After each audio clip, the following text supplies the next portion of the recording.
Check 1 2. Check 1 2. Check. I check, started check. the singing the microphone songs. Here, Bob.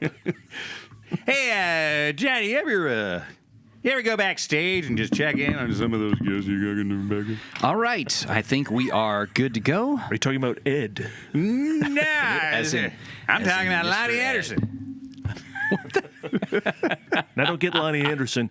I get Doc Severinsen. All right, How you got, about a Vera Allen?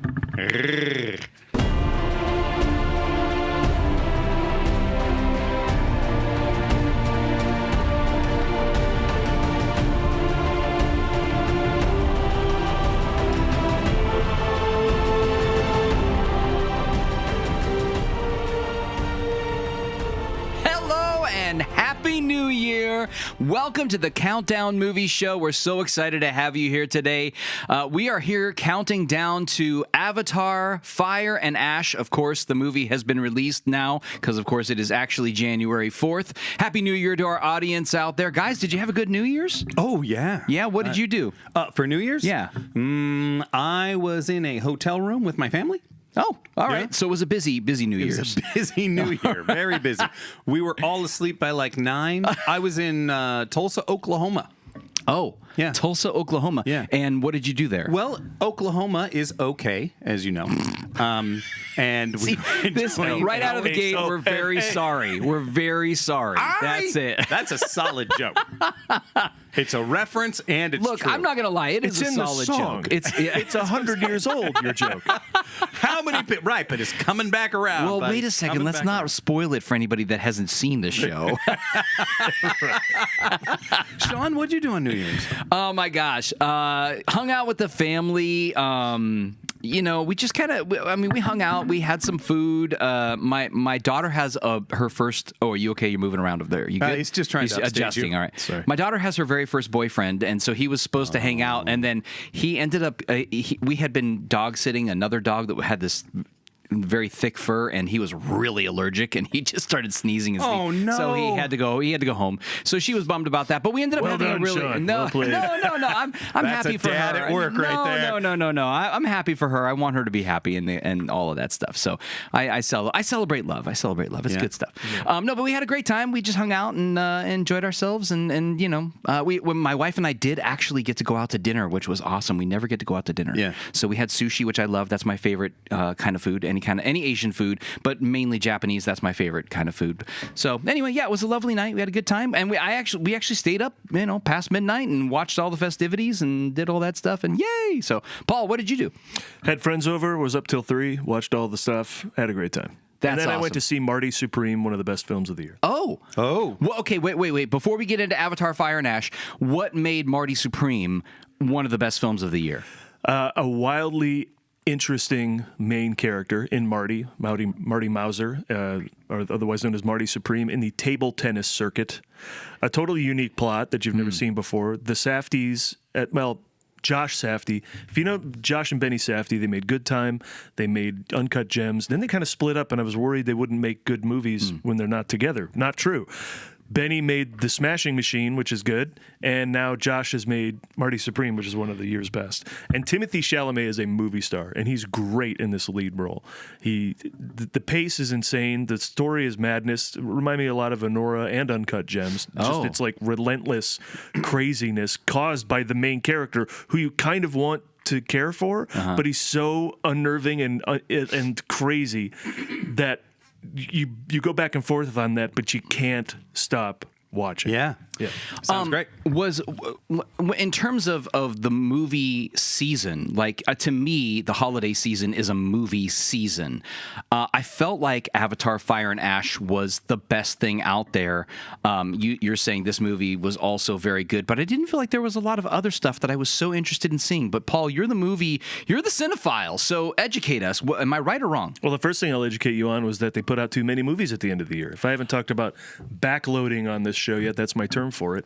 They backload the year with award contenders because they're afraid of your short attention span. So if they put them all out right before December ends, then the votes have to come in the middle of January. It's fresh on your mind. But that means there's too many. So someone as a maniac like me doesn't get to all of them. Joe Q. Public in Iowa Will never get will them. never get to them. no. The award nominations will come out, and they won't know what these movies are. I was in Branson, Missouri. We passed by. This was their state-of-the-art movie theater. It only had 3 screens. And as I recall, it was Avatar, Fire and Ash, Zootopia 2, and then the third... It might have been Demon. He just fell Demon off Hunters. a cliff, everybody. The Demon Hunter wait, one. what, K-pop really? Demon Hunters? K-pop Oh. Demon Hunters Oh. was the third one. So it was like they're not showing any Academy movies at this theater, and this was the premiere. Now, Branson, No, they're is not a gonna. huge Yeah, place, but I mean, they want to make money. yeah. Right. But this also is unfair to the movies because everyone that comes out is go, oh, it's awards season, huh? Well, we'll see what this has to offer. And then it's unfair to the Yeah. movie, which just might try to be charming, to then have to be an awards contender. But that being said, I've seen good stuff. Hamnet is excellent. Jay Kelly is very, very good. Noah Baumbach's one of our best filmmakers.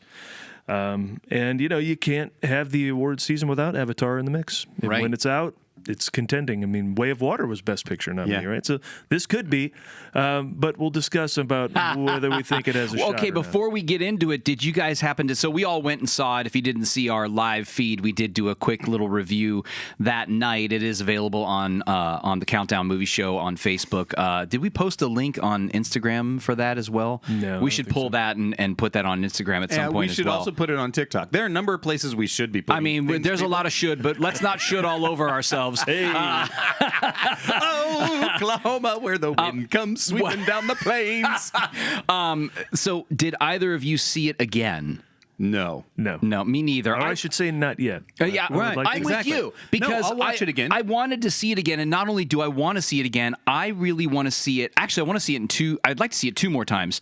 I'd like to see it one more time in 3D, but not high frame rate. Yes. And I would like to see it in 2D. I would like to see it in because, 2D. I did, as I tend to do, I did try to find some behind the scenes. I didn't have as much time to do all that this time around, but I did try to watch some behind the scenes. And of course, once the movie was out, it was like an onslaught of media that they had produced. I mean, there was so much stuff coming up in my feed. It was like, even if you were like a diehard, you could not keep up with all the stuff they were putting out there. But it was really, some of the stuff I watched was really fun to see and see, again, see how they made this movie and stuff like that. But what I was struck by was how beautiful the images look in 2D.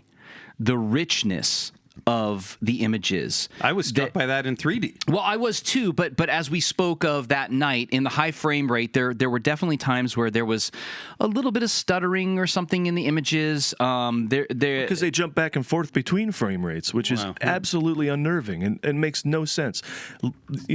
And by the way, when we say that, we're saying the capture of those frame rates, not the projection of those frame rates, right? Because they can't jump between the projection. Correct. No. Yeah, you're frame not rates. switching. Yeah, you're not. Remember it's the not old days when there were two? switching They got reels and 6 guys up there. Okay, put it. Okay, we one. got. All right, Yeah, go. they're putting foil on the film, because it's film. But yeah, so that was when you're struggling with story as it is with Avatar, and not repeating yourself 3 movies in and 9 hours in, you don't want something to visually take you out of it. And that was unfortunate in my opinion. I think for me, it was only a handful of times that I really noticed it, so it didn't take me out too much. And early on, I noticed it every time. It was super annoying. Well, I will say early on, I did see the high frame rate because the high frame rate essentially gets rid of most of the motion blur. Yeah. So everything looks very Crisp. Crisp. It's so crisp, and it's almost too crisp. It's daunting at some points. Yeah. And, it pulls you out. Sometimes. But I'll say that what I liked about it was in the very beginning, there's like a flying moment. And I was like, oh, man, I can already see this. And Paul was right. And darn it. And all this stuff. And then I said, stop, settle in, just enjoy what this is. I didn't have to go through that full process. At first, I went, "Oh yeah, this is high frame rate," and then I just settled in, and it maybe 2-3 times, which is a very small amount for a 3.5-hour movie. wait. It didn't bother me. The only difference in your process was he thought about me for a second. That's the only difference. Oh, I do not think You're like, about I you didn't at all. go through all that. All that? For example, this is how much I don't think about you. Right. Like Paul asked me how his New Year's was, and then he talked about his New Year's. Notice that no one asked you what you did on New Year's. No, I did. I asked said I him. hung He out with said he friends. hung out with friends. I Clearly, hung out- someone is I not tuned out. listening. You were is what's talking. happening. Look, I tried not to say, look, without kids, I went and I had dinner with my wife numerous times. But I didn't left that alone. Yeah. Paul loves kids. So this is an episode I cannot have my children listen to. All right, so we are recording this episode in my office, which is crazy. There's just a bunch of stuff in here, so sorry about the mess. But also, I wanted to point out that Justin usually has a little libation while we record, and of course, we're in the morning time. So today he's having He's two-fisting I finished off my peppermint mocha. It was raining on my drive here, my friend. I'm drinking peppermint mocha from Starbucks, and it's January 4th, but I am still in full Christmas mode, okay? And anyone who says no is not living my happy once life. again Starbucks. 12 days of Christmas still happening. Yeah. What? Boycott Starbucks. Come on. What's the Why matter are we with you? boycotting Starbucks? They're not paying their workers. They're trying to unionize. When did this? Oh, I didn't know for this. months? Oh, that's been happening for no more than that, I think, because it started in New York, I think. So, I mean, it's Okay. been happening for Well, then I'm not going to drink any more Starbucks for the rest of this. Instead, I'm drinking bubbly, sparkling water. Are we boycotting them? I do like. Okay, good, because I'm really thirsty. I do like that you said drinkling because I. What was in that mocha? You, sir, can't try it because you don't drink, and we'll never know. All right. Well, as we often start out on this show, we're going to start out with a synopsis of Avatar: Fire and Ash, and I'm hoping to God that one of my friends next to me has that. I have prepared that, my friends. My friends, I've prepared it. I don't have any papers to shake. All right. Released December 19th, 2025. Directed by James Cameron. The budget, $250 million. Anywhere between... This is where it gets silly. It was anywhere between $250 million and $400 million. So they're keeping it quiet. Most places say it's around. That's not a very 400. realistic margin of error. No, it's not. Most places are saying 400 million, but I don't want to say But that I only go that's to one probably news site. inclusive of the marketing budget, right? No, It's- marketing was an additional 150 million. Say what now? Yes. So they're saying Wait. So $500 million? just spent on this movie. So It's already making money. Well, right off the bat, they said they have to make. Before advertising, they have to make their budget. We'll call it 400. They got to make 2.5 times that for it to be "quote unquote" successful and to justify the next Avatar movie. Okay. Wow. So if we go to 400 million, our current worldwide box office is 935 million. So I mean, we're only 2 weeks out. This thing has legs. It'll keep going. Opening weekend was 242 million. The synopsis is Jake and Natiri's family grapples with grief encountering a new aggressive Na'vi tribe, the Ash people, who are led by a fiery Varang, as the conflict on Pandora escalates and a new moral focus emerges.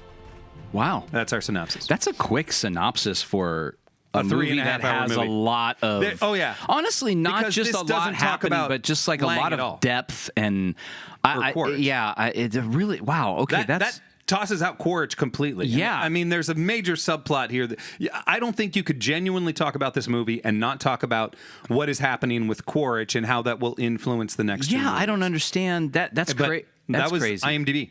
So Wow. IMDb comes usually straight from the studio. Wow, that's It's not fascinating. some Yahoo like me. Well, I mean, thank you for that. Thank you for jumping in I with just can't believe how quickly it's over. The recap. I have a Sean's version if you would like. In 1984, James Cameron started thinking about a sci-fi movie. He wrote... I like this better already. That's it. That's all of it. Damn it. No, this is only a 2-hour show. Okay, guys, where did you rank this film on a scale of 1 to 10? Where did you guys fall? Especially now that we've had a little bit of time to think about it. Let's go with Paul. I mean, we normally rank it at the end, but let's do it right up front. why can't we? Why Yeah, not? we have no rules. Why not? Yeah. Have you been drinking? 8. 8? I suppose, yeah. It's super Okay. impressive. Lots of action. A little repetitive. They were keep it from getting to like, would have put Avatar, the original, at probably like a 9. The funniest is that my kids, when they're like, I'll go see a movie or whatever, and they're like, Dad, how was the movie? And I'm like, you know what? I give it like an 8, and they're like, ooh. And my kids view 8 as if it's not great. I'm like, 8 is really good. Yeah, yeah. it's a B. I think 8 is great. So 8 It's for just you. good parenting. You know, you Right. raised your kids where 10 is Yes. the standard. 10 is the standard. That is what's expected. 8 do is have- 2 below what it should be. They do have great Never standards. dip below 10, Yeah. kids. That's right. All right, Justin, where do you fall? I'm gonna put the original Avatar, now going back and rewatching it, I'm gonna put it at a 9.5. I think this is an 8.5. Oh. I really liked this movie. I thought it was great. There were some great new things that were put into it, you know, opening up their world.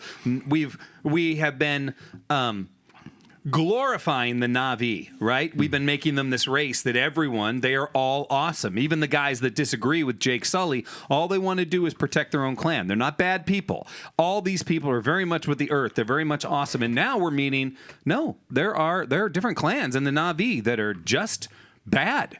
All they want to do is rule.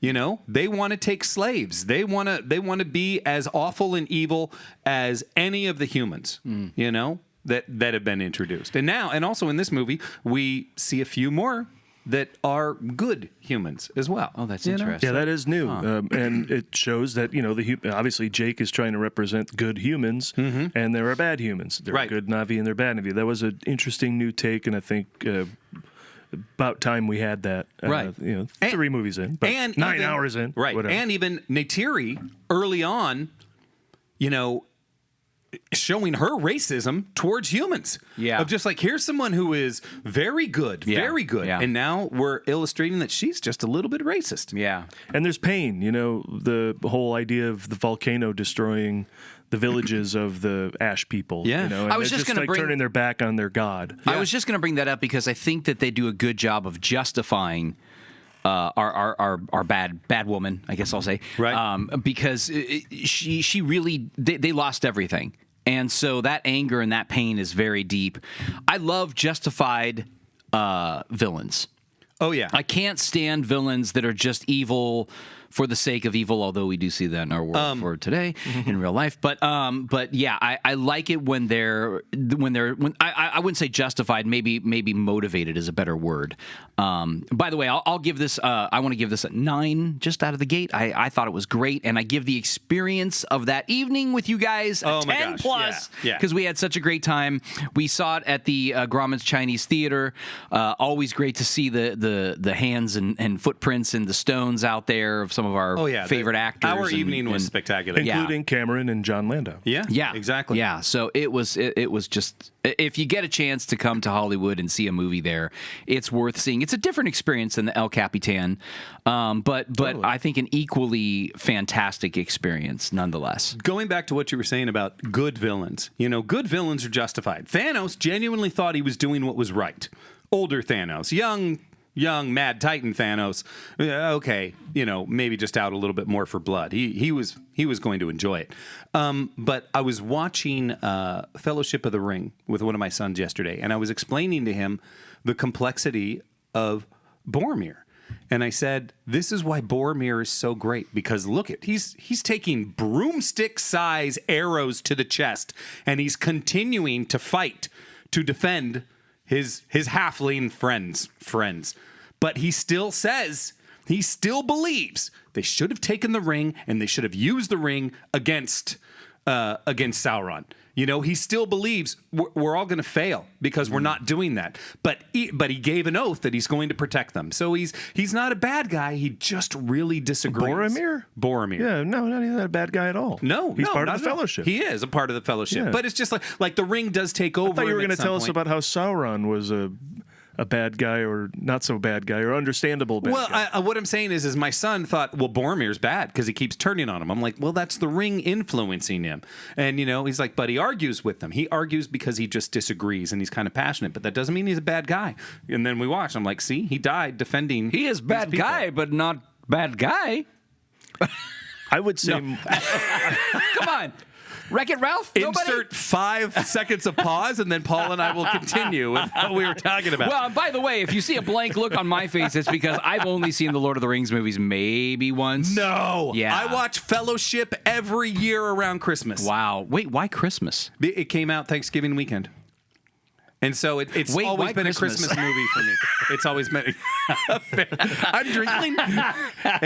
It's one of those Christmas movies for me. It just is. All right. And I I like just that. yeah no I like every that. year around Okay. Christmas I All watch. right, I buy that. All right. Well, good. I would think more Killmonger from Black Panther would be the kind of villain you're talking about, who has a right to the throne. Oh, has has all these things he's claiming that are valid, but he's just, of course, doing it poorly. Right. What was well, the one we and on just- top of that, you should not be named a righteous king if your name is Killmonger. Just to be clear, Justin is not drinking alcohol. I'm This not, is just believe it or how not. he is This is- normally. Yes, I'm just slurring for the fun of it. He's drinkling. I'm drinkling. I'm going to try to over enunciate for everything. One thing that I will for the say, rest of we this were talking about it in the last episode, Thor: Love and Thunder, and that's Christian Bale, the bad guy in that, right? Correct. And, Right. and that Go ahead, opening, pull it up. that sequence with him, I mean, talk about a motivated. Oh, yeah. I mean, oh my God. I Right. mean, that's and you feel for him, you know. 100%. And then I don't know. We've talked about this. Then the rest of the movie falls apart for me, with a few exceptions. Right. But Paul really likes it, and that's what is important. That's right, buddy. Best thing you've said today. Okay. So $935 million is how much this movie is made. All right. Actually, it's cracked $1 billion now. It did it as Yep. of today. The My numbers weekend. are Well, it's yesterday. Sunday. The weekend numbers came out. They made $40 million this weekend. What's In its interesting third is- weekend. Domestically. Domestically, it made Correct. $40 million this Gotcha. weekend. Yeah. Wow. So it's cracked $1 billion overall. Okay, so we're already at $1 billion. So it made its 2.5 if we put it at 400 million. What's funny is because they spent over $500 million making it, marketing it, whatever. You make that first billion, you're like, well, okay, we broke even and we made, but still, they're going to have so much more, right? I mean, in terms of like how much they're going to make worldwide. Have they opened worldwide completely in every market, In every territory? Yeah, that they can. I would have as to far as I imagine, know, yeah, it's made $770 million Right. over there. It's- Right. I don't think they're holding back Zimbabwe, hoping that that's going to put us over the top. us over, guys. Right. So 2025, obviously, it's made a ton of money. Okay, 2025. I am going to read the synopsis of a few of our top 10 movies from 2025. Brief synopsis, not Sean's synopsis. It's only a 2-hour show. Right. And you have to guess what we the gotta movie name- Do we one gotta name this- synopsis off the cuff, and you never live it down on this show. Right, yeah, you named 3 synopses. That's true. But we have to name this segment. Justin stops talking about the movie. And now Justin stops talking about the movie. This is to one of talk those- about other movies, or who knows? Right. Take Who it knows? away, Justin. I've got. If you want to talk about who knows, I've got something I could bring up. I had a What? I had something. Okay, for those of you that don't know, I am Justin Bowler of the World. But Oh yeah, we didn't introduce ourselves, but they know who we are. you're right, we We didn't. Shout out to yeah, Canada. yeah. But I also have, I've got a few personalities online. One of them is Indie Film Twittic on Instagram, which 10 years ago I posted 3 times a day about just pop culture news and stuff like that. So I've got a decent sized following. There's like 17,000 people that follow me. Do they all respond? No, they don't. Because I could post something and I'll get 150 likes out of the 17,000. I'm guessing half those people are dead. It's been 10 years. Anyway, I mean, some of them are just robots anyway, so it It's doesn't. dark, but okay. this is something I posted recently. It was actually a repost of someone called It's Madrona. I don't know what that means. I don't know. It's a Madrona. It's a Madrona. Some Hey, Italian oh. guy. And he said they never explained why Doctor Strange just didn't use the sling ring to portal back to Earth from Thanos' ship in Avengers Infinity War, even though he later opens a portal from Titan back to Earth in Avengers Endgame. And I said, I have also always wondered why they never even addressed this. Now, I assume there was 1 or 2 lines that they just cut for time that they couldn't do it. But I had a number of responses from people. Some of them was just very simple. It was supposedly brilliant Tony Stark's idea. That's not really addressing why I said that. When they had to stop Thanos first, so if they go to Earth, Thanos would go to get the Time Stone. Once again, that's not addressing what I said. But both of them are correct, by the way. But that's not addressing what I asked. They got in Thanos' ship. When they got in Thanos' ship, there was an assumption it would go to Thanos, who they are trying to stop. Once again, correct, but not addressing what I asks. Tony suggests they bring the fight to him, Titan. All of these are correct. All of them are not addressing what I asked. And then there was this guy. Literally dumbest post ever, fully covered in the movie. Now, how would you? First off, do you know the answer? What would you say? I don't know what we're talking about. Because you don't like Endgame. No. That's not Or true. Infinity That War. is not true. Well, we talked about how much you don't don't like it nearly as much. Neither of those statements are true. I love Infinity War and I love Endgame. I'm just not as huge of a fan of these movies as I think you guys are. I mean, I love the films and I think they're great. I am less enthusiastic about their level of enjoyment from I do enjoy the films. I'll watch them if they're on TV. I do love them.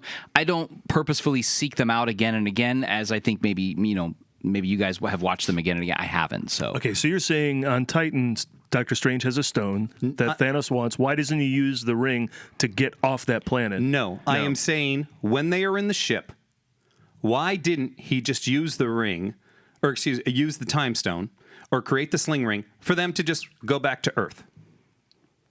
Do you remember what happens in the ship? wait, is this the one? Is this when they're on the ship in Infinity War with Spider-Man? Yes. Okay, now I'm on board because I do Right. love Spider-Man. Now, we know Tony Stark makes the argument. But he has to make the argument because first, Doctor Strange says, "Can you fly the ship and get us home?" He literally asks that question. And then Stark doesn't respond. And he says, "Tony?" And then he says, "Yeah, I'm thinking." And then he says, "What if we take the fight to him?" And there is an exchange back and forth where, once again, Doctor Strange is saying, "We should not do this." Tony says, "Yes, we should." And then finally, when Doctor Strange agrees, he says, "Okay, but make no mistake. If it comes between saving you or the kid or giving up the time stone, I'm going to let you die. And I will not hesitate." But he literally says, "Can you fly the ship and get us home?" Which was my question. Why would he say that when he can just, "Hey, let's step in"? Then Tony could have said, "Hold up, let's not go. None of us, let's not go." But they didn't need a bigger argument. That's what I just had assumed had happened. But instead, I got Jackass Jackass 69. Yeah, no, I'll call him Jackass 69, but it's Rue Howell 2021. I'm assuming this is like an 11-year-old because what kind of beep wad would post literally dumbest post ever fully covered in the movie? I'm guessing someone who hasn't read every single post on all of Instagram and has only been around for a few years and thinks that he should post that. What would you respond to beep wad over here? I don't. I was just curious, how did we get on this subject and what are we talking about? Because because Paul said Justin's going to not talk about the movie for a little Yeah, while. we're in that segment. And then you Sean. asked, that's it, everybody. Then That you was- asked, "Justin, okay, what do you got?" That's the segment we're in, Sean. I'm sorry. He's not being weird. This is He's clearly on point. Clearly, 100%. I am on. clearly 100% this is my off fault. point. That's all. I opened that's the all. door and you walked All through right. it. That's all. Clearly, this is my fault. All right. Beep wad over Have here. I told you the Armageddon story about one of the first times I went on YouTube, and this kid he loved Armageddon and he loved the song and I gotta close my eyes. Yes. The whole Yeah, Aerosmith thing. He's like, so I put this video together of my favorite scenes from Armageddon set to this song, which I love. Please enjoy. And when the first comment was, "Kill yourself." Oh my God. So this is like where we are. So this doesn't surprise me at all. This is tame and this is dumb and who cares? You wanna know Rue my That's Howell. the stuff I don't love about social media. is that This was kind of my hatred. response. I had to copy and paste. "You are a cheap, lying, no good, rotten, four-flushing, low-life, snake-licking, dirt-eating, inbred, overstuffed, ignorant, blood-sucking, dog-kissing, brainless, dickless, hopeless, heartless, fat-ass, blue-eyed, stiff-legged, spotty-lipped, worm-headed sack of monkey shit. Hallelujah." Where's the Tylenol? Wow. Then I erased that and I posted something else, which okay. just Come said on, points for points for the quote though. I mean, wow. Wait, what is that from? Christmas vacation. Oh, I had no idea. We almost harmonized on that. Oh. Sorry, if you hear voices, we have we have the camera literally where my door is, and the door is open. Yeah. Which I guess we could close the door and put it in that corner if you want to do. If you want to. Kind of just is not enough. Yeah. Yeah. Yeah. Okay. All right. Back to what I had originally said. And Paul, this is the reason why we don't talk about the movie for a while. There are segments in the show that I want the audience to participate in. I want them to be active listeners, not passive listeners. So I will read a description. By You active, guys- he means that's when you can snooze. No. They can yell out the answer to something before Sean gets it. because you're going to get it right away. Okay. Were we on to the quiz? No, that was quick. No, okay. where I will read a synopsis. This is an easy one. Right. This mid-show game. That's another segment. This is the top 10 movies of 2025. Okay. Oh, wait. This is a mid-show game? Yes. Okay, all right. So this is top, what? Where have you been? I don't know. Top 10 well, an hour ago we did start this. Marvel. I took a tangent I do like Marvel on movies. BWAD 69. All right. Okay. A hero must reconcile with his alien heritage with his human upbringing. Superman, next. You are correct. With his human upbringing as a news reporter. As Paul just hears a vowel sound and goes. So, like I said, that was an easy one. Let me give you something less easy. Groups are drawn into the Infinity Castle where Tanjiro and the Hashira face terrifying upper Demon rank Slayer. Demon Slayer is correct. Demon Slayer. Gonna just cut this so that I got it right. Let's let Sean answer this one first. Oh, all right.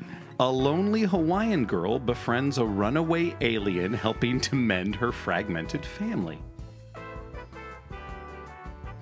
You got me. Lilo and Stitch. Thank you. What?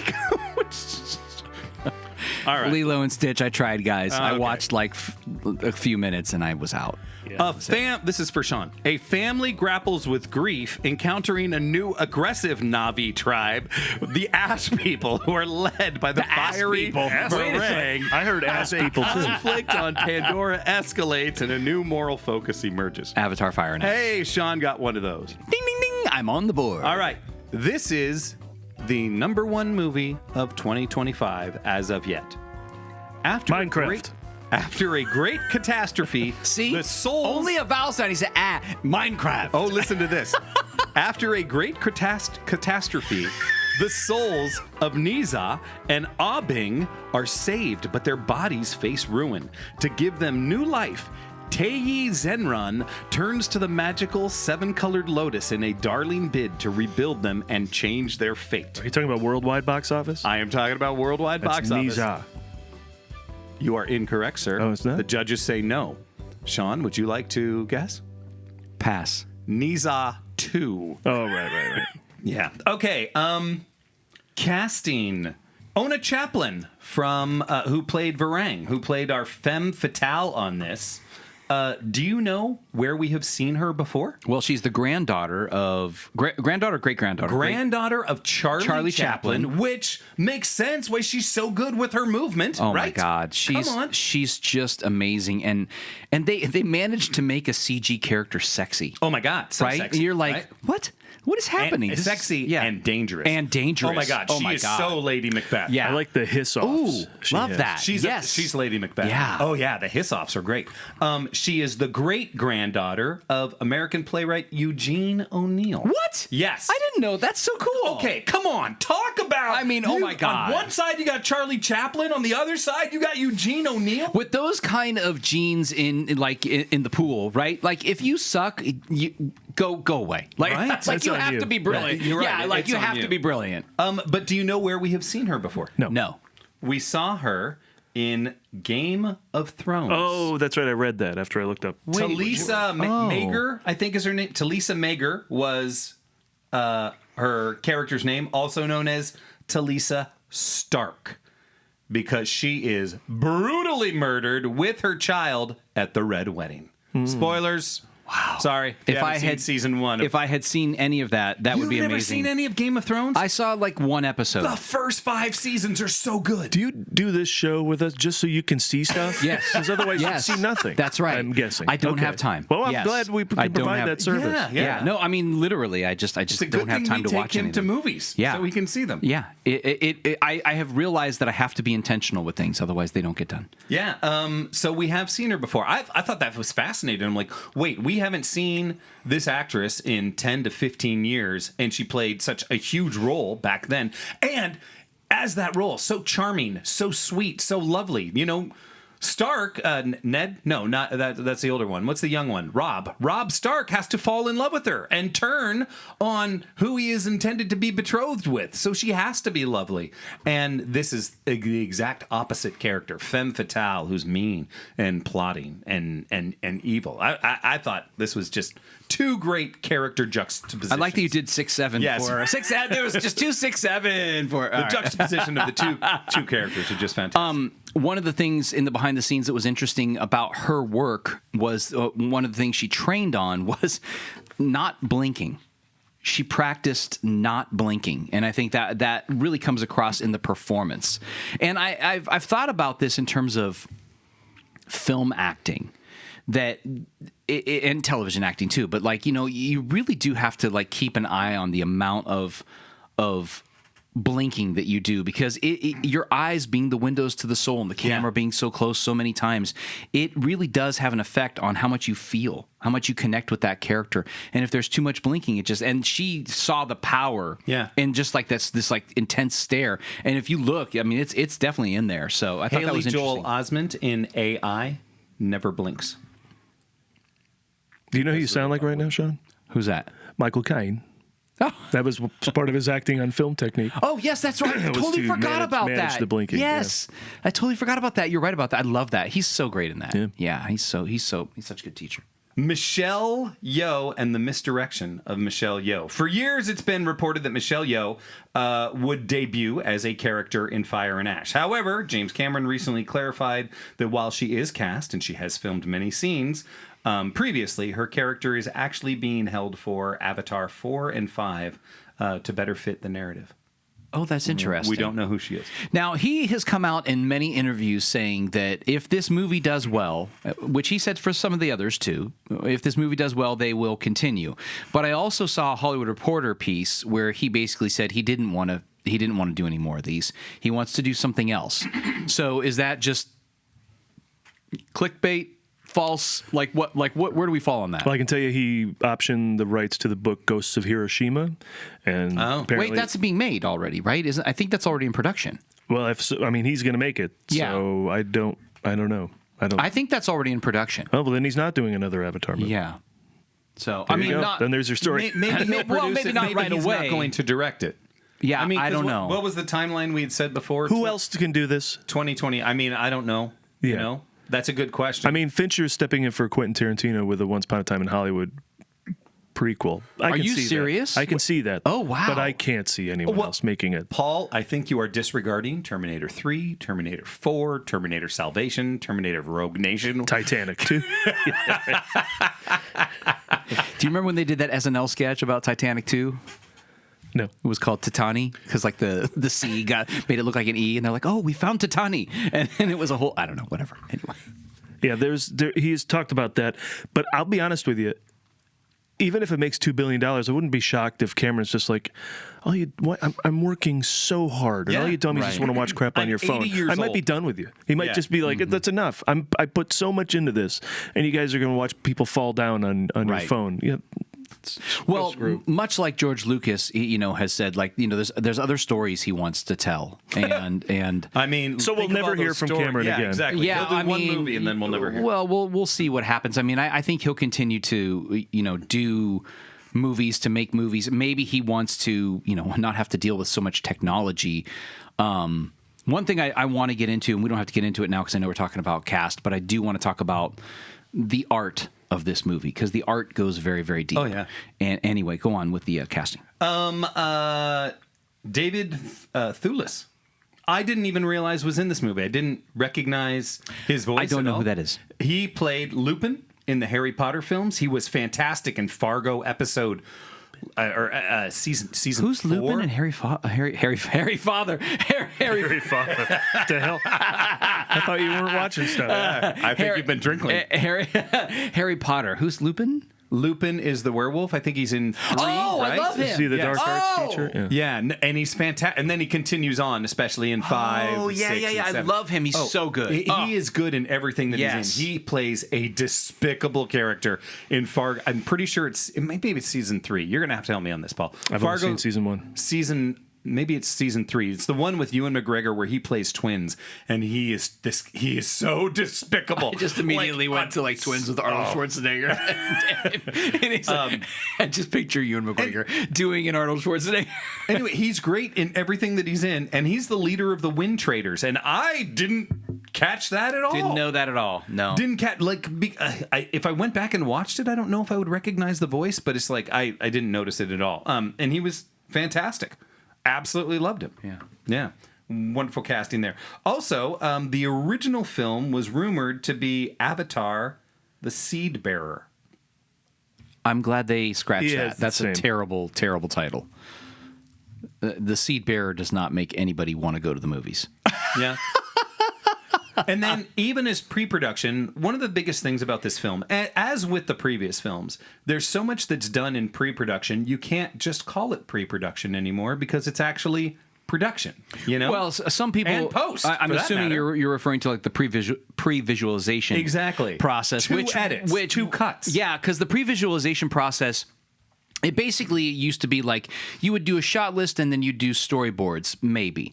Now, then it went to you do a shot list and you definitely do storyboards, but the storyboards aren't just storyboards. You're doing for bigger films, they're doing massive storyboards, every cut. It's it's your whole movie laid out. It's Alfred Hitchcock style direction, right?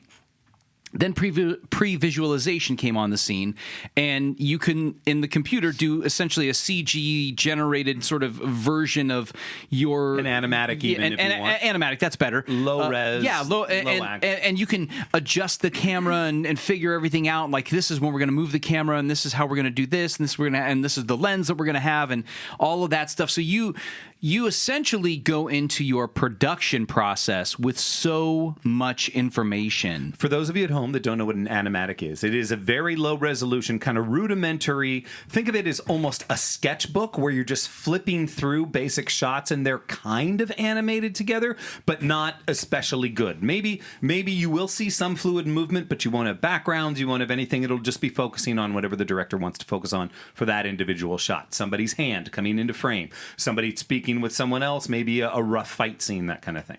Yeah. So I think that the depth of pre-production has gotten, I don't know, kind of crazy.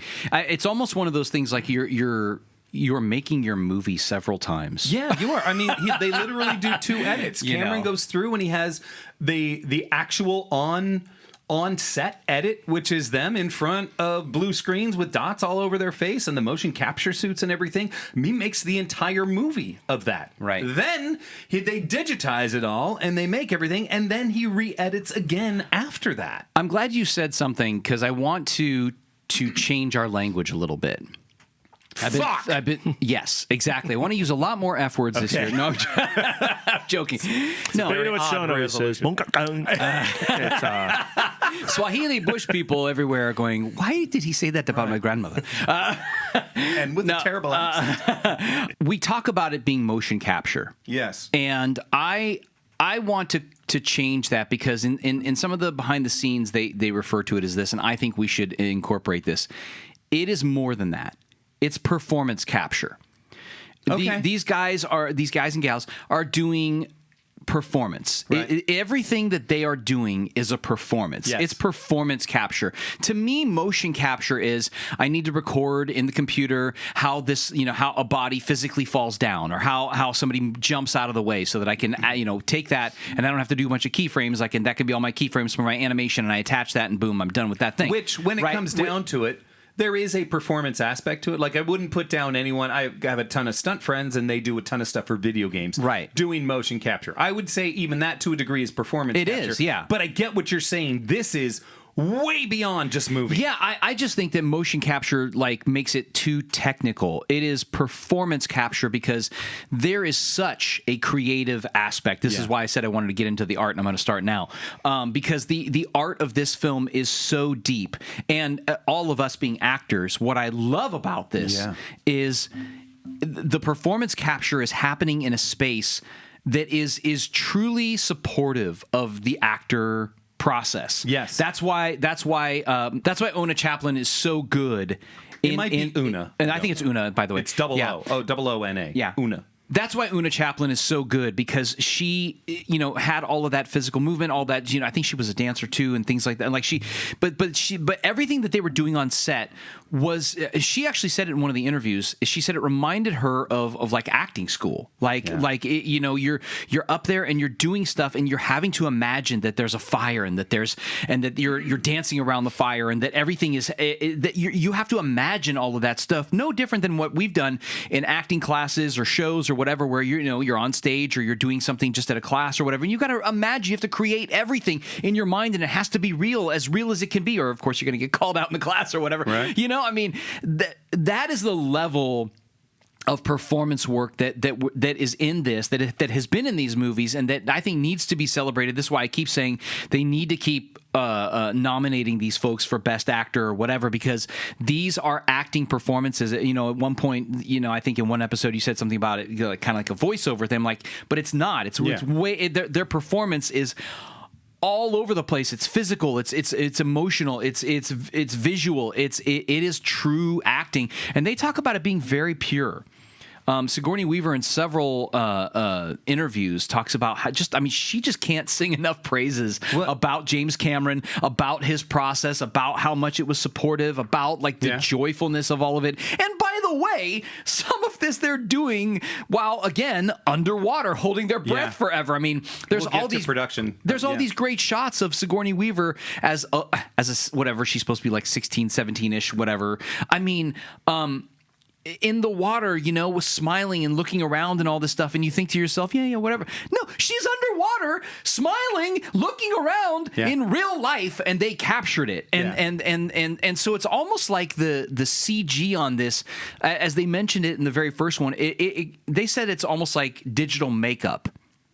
And I think that's really what it is, but it's almost like digital makeup for everything, for the whole world, because of course, and I know we'll get more into it, but they really, as they've developed this technology, what has it been, 15, 20, how long has this been? When was the first Avatar? Was 2010? 2009. So but developing it before that. Yeah, but developing before that, but the real implementation of the technology during that time, right? So that was sort of the implementation of the start of developing and finding this technology and putting it out there and building it. And now they've made 3 movies with this technology. These guys know how to make this look amazing. And anyway, that's my rant. 3 things. Okay. 1, I agree. From now on, no more motion capture. From now on, we say performance capture. Love it. 2, going back to Sigourney Weaver and how saying that it is makeup that they use, that they can capture it. They were using the best motion capture that anyone has ever developed. Within a millimeter, it can register movement. A millimeter. Wow. Okay? Wow. Think about just your smile and how many millimeters your smile changes from the frown that Paul always has to when he makes himself laugh and he's genuinely happy. Right? Okay. And the third thing is, I say Ona, you say Una. I say Mona, you say Muna. Mona. Muna. Mona. Muna. Let's call the whole thing off. So show over. Oklahoma, where the wind comes sweeping down the plain. All right. And the waving. Wait, did you want me to keep going? No, I was expecting you to say Oklahoma, where the raven. I did the next lyric. What am I, an idiot? The very next lyric was Oklahoma. No, it's then not. I say the waving wheat. Oh, it sure looks sweet. And the wind comes right behind. I prefer Sweeney Todd. Yeah, back to Sweeney Todd. To design the Ash People's home, Cameron collaborated with. I didn't know you were relegating me to like chorus. I thought we were singing it together. That's why I took the next lead He's lyric. like, I thought we were doing a duet, and now I'm in the friggin' chorus. Fair assumption. Fair assumption. Not entirely what I was thinking. I was just looking for someone to jump in, and you hadn't jumped in yet. To design the Ash People's home, Cameron collaborated with NASA engineers to study real-world volcanic activity and geological data, ensuring that the digital landscapes felt physically authentic. Who else does that?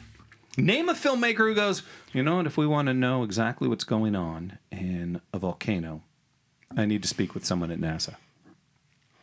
Yeah. I mean, I will argue that I think a lot of filmmakers are that level of thoughtful. I think when you're doing research, especially the classic style of research, which is actually, Research. But it's just the level he's doing but this it's on, the level, right? yeah. Because Celine's- you and I might read a book about it, be like, well, we need to know more about this. Let's find a book. He's like, I want to talk to somebody at NASA. Yeah. So I mean, it's a different level, but I think a lot of filmmakers are that level of thoughtful. Also, we joked about in the last episode that for this, he was going to have to learn how to motion capture in fire. Well, it turns out Performance the team capture. Oh, you're right. I said motion. Ding, ding, ding, ding, ding. That's our new buzzword of the week. I've got an email here from Samantha in Bulgaria. She says, I do speak English as well But as husbands like. want. But question for movie guys. What is favorite Bulgarian character? Oh gosh, my favorite Bulgarian Samantha. Franz. It's got to be. I was going to go with Hans. Oh yeah, Hans and Franz. They're always Right, Paul. Favorite Bulgarian character. I like Clant. Clint Eastwood. Yeah. Clint Westwood. Dynamite. Okay, there you go. Samantha will be sending you out a gift bag. It involves a mug, a T-shirt, and A phone to call 911. phone to call 911. Between now and then, we'll find out where Bulgaria is.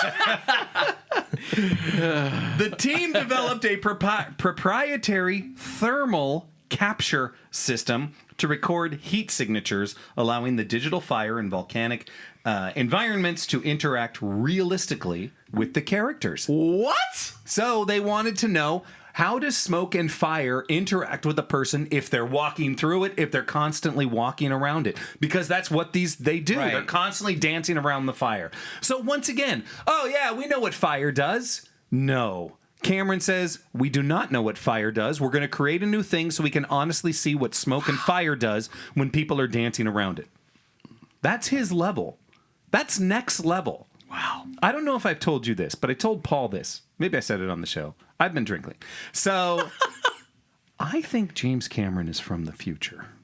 And I think originally, he's from 2050, 2075, and he was always fascinated with the past and filmmaking from the past. And he ended up developing a time machine and went back in time and made these movies because he was going to use technology from his time that he understood. What do you think?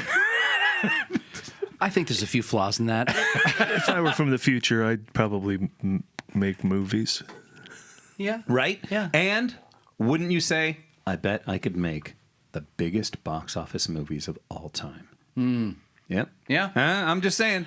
I will say this. In my research, I just keep falling more in love with him as a filmmaker. Same. He I've always been a big fan of George Lucas, although we have our issues with certain movies and yada yada. But James Cameron consistently delivers. His level of consistency, his level of detail. I was thinking back to because I was a big fan of Titanic. I went and saw that movie several times in the theater and just cried my eyes out and just loved. I loved everything about it, and him being able to put people in these worlds. Oh, yeah. In such a deep way. Yeah. It's incredible. When you and I and Paul, we go out and we eat lunch, what do we talk about the entire time we're eating lunch? Or anytime we hang out? Movies? Movies. Why Yeah. Sean was in the bathroom for so long. Well, there's that too. Sean has a very clean colon. He likes to evacuate that thing. Anyway, which is fine. I mean, if good you colon don't, you health should is probably important. see a doctor. Right. We talk about it. I don't even remember the name of the restaurant. It's it's on the Coinga Pass,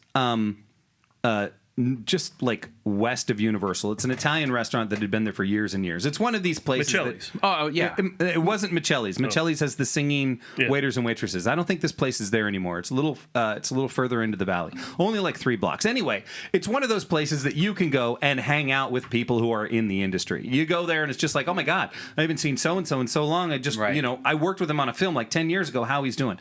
I was there with the sound guy that I know, and then someone else that I was currently on a gig with, and we went there for lunch. And the place is packed, and there's old school Hollywood, there's new school Hollywood.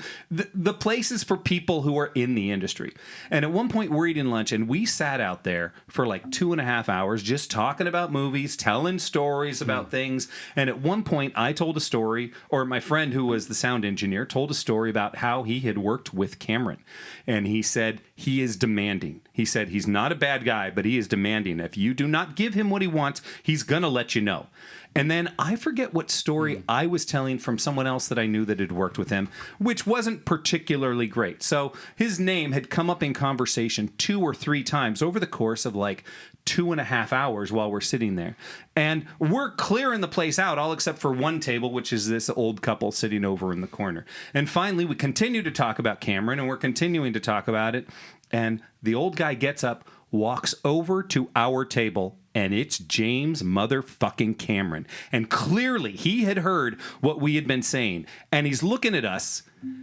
And he's Are you kidding me right now? No, I'm not. He specifically looked at my friend, and he's trying to figure out who of us he knew. And you could tell he kind of like recognized him, but couldn't place him on what he was. Now, he was a low-level sound guy at this point, but he had worked with him, but he couldn't figure it out. And he stared at us. He didn't say hello. He just stared at us for like a solid 10 uncomfortable seconds. And then finally, you could see literally the wheels turning as he just went, "Not worth my time." And he went, "Nah." And he turned and he walked away. Meanwhile, we're all just dumbstruck of like, that was James Cameron. And in my mind, instead of saying hello, I am amazed by the stuff. I'm thinking, what did I say about him that might have been derogatory? Did I? Because, you know, when someone's not in the room, Jared Leto, sometimes we'll say things about you. If you'd Clearly, like to come we're on the not show, going to get to work with Jared Leto. right? But it would still be fun to have him in the room, wouldn't it? Yeah.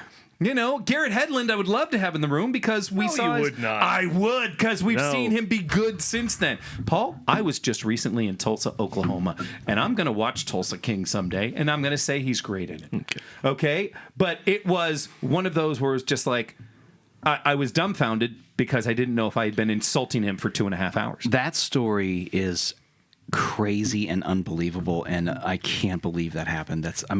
Wow. Yeah. Oh my God. It was. I'm trying to remember all three of us that were sitting. You weren't one of them. No. You weren't one of the three. It's also like so Hollywood, right? Very. Because you know when you're in Hollywood, and when we say Hollywood, for us who have lived up there, and Paul still lives up there in Burbank, but you know Hollywood is Burbank and Studio City and Toluca Lake, and I mean it's all of Brentwood. these places. The studios are all over those places, and so it's very common to go into some diner and suddenly just see someone. Years ago, my wife was in film school and she had a production design class, and she was designing like a little diner set or whatever.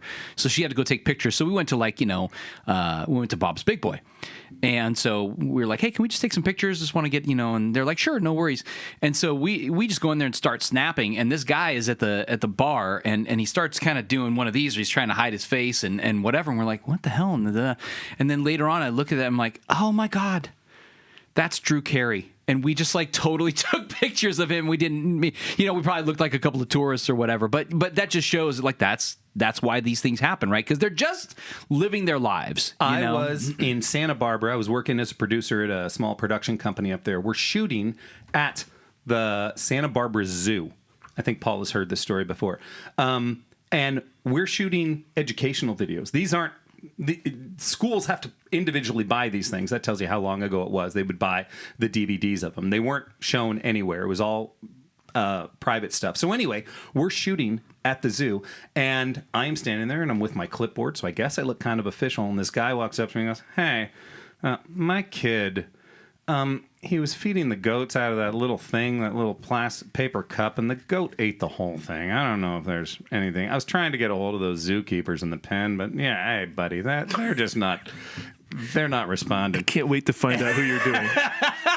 And I turned to him, and I'm the producer of the event, so I'm not worried about what this guy is talking about. And I just turned to him, I'm like, Those people aren't real zookeepers, sir. Please don't look. The camera is located just beyond them. We are slightly off to the side. It's not entirely possible. It's entirely possible we could be in the shot.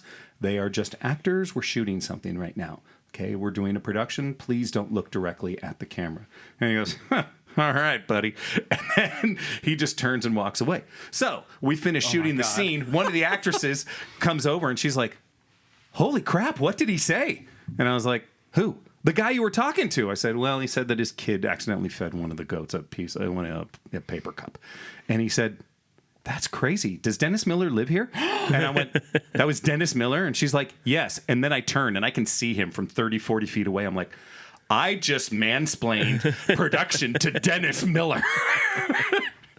So what do we think about Justin's Dennis Miller?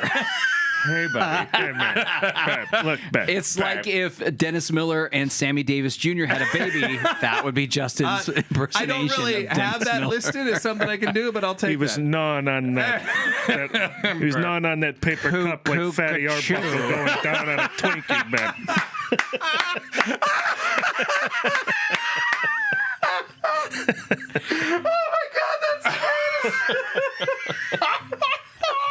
I don't even know if that's historically accurate. Did they have Twinkies back then? I don't know. But that is such a Dennis Miller reference. Fatty Arbuckle on a Twinkie.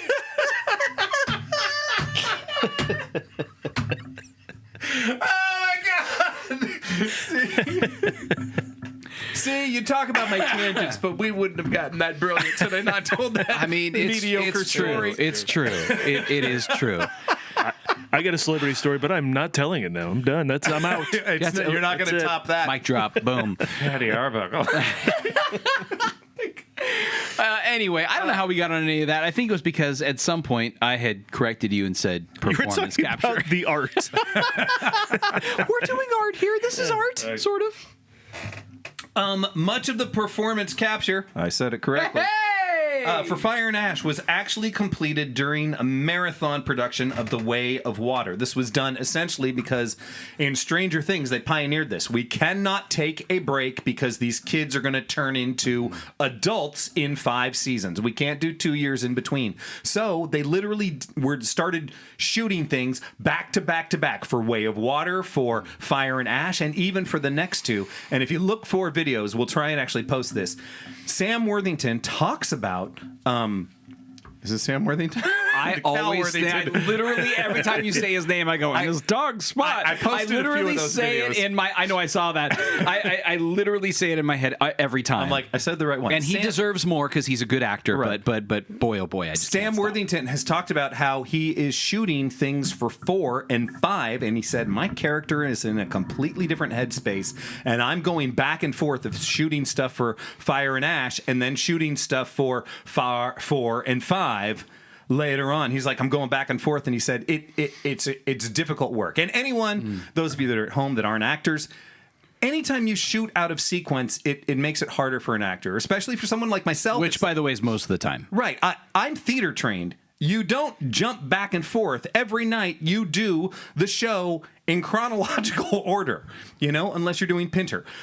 So it's like there's an easy through line. I had to learn as a film actor of just like literally making notes on my page of this is where I was. This is how, like, I gave myself a rating scale on any different emotion of where I was in my intention of like, this is where I was, so I can immediately pick up after that. I was shooting a film one time where I'm supposed to be finishing up a fight and they called action, and then the director comes over and he stops and he just comes and whispers in my ear. He's like, you just spent 20 minutes fighting this guy.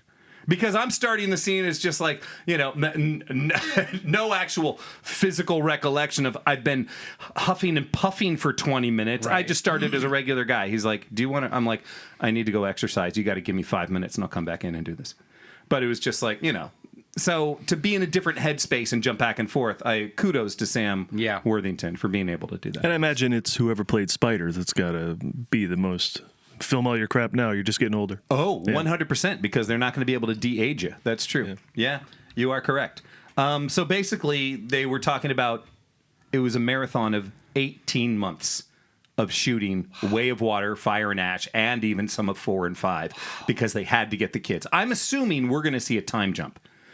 Oh, yeah, that's going to I take would think place. so. Like 4 Well, I will mean, be don't 5 you- years later or 10 years later. Don't or you something. think this is sort of leading into in sort of a Star Wars fashion, right? Where it's like, here's the family, now we're seeing the kids, right? And now and like, so by the time we get to 4 and 5, we're going to see the kids. Well, they handed off the Aging. narration Yeah. to the kid for Big this thing. movie. Oh, yeah. that's a Even big. Cat- They handed Oh. big. to the sun. It's a big Yeah. jump right there. Yeah, or big that is, portent of things to come. I which didn't even makes you think wonder, of that. That's so are good. we going to have Dad die off in 4?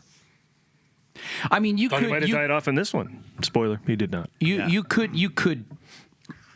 have that happen. I think, Absolutely. and continue And still the continue the story? because they definitely have made the younger characters so endearing and integral. Oh, yeah, but you're but right. they're And so endearing. endearing. That you They're wanna follow so their story. Those guys are doing such a great job with those roles, and the coming of age of the son who did survive is just outstanding. By the way, in terms of storyline, what did you think of that? Because I sort of thought Way of Water. I think at the very end, doesn't he say to his son, "I see you," which is sort of their way of saying, Yes. "I'm proud of you," and excuse me, sort of their way of saying, "I'm proud of you," and all that stuff.